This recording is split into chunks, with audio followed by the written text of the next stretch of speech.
मराठा आरक्षणाचं आंदोलन मोडीत काढण्यासाठी मंत्र्यांनाच उपोषणाला बसवण्याचा सरकारचा डाव असल्याचा आरोप जरांगे पाटलांनी केला।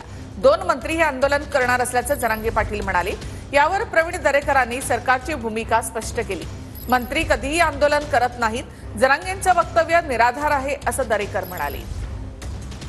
आता सरकार प्रति म्हणजे आंदोलन उभा करणार आहे। आणखीन एक असं ठरलंय जणू 2 मंत्री आहेत त्याच्यात आंदोलनाला बसवायचे। राज्यात एक आंदोलन सुरू होणार आहे, आता बसवायचे 2 मंत्री पाठपुरावा करणार। 12-13 दिवस आमरण उपोषण करणार ते। आमरण म्हणतो आम्ही, पाणी पिणार नाही, जेवणार नाही, जागा सोडणार नाही। 12, 13 ते 14 दिवस करणार त्यांनी सांगितलं मला।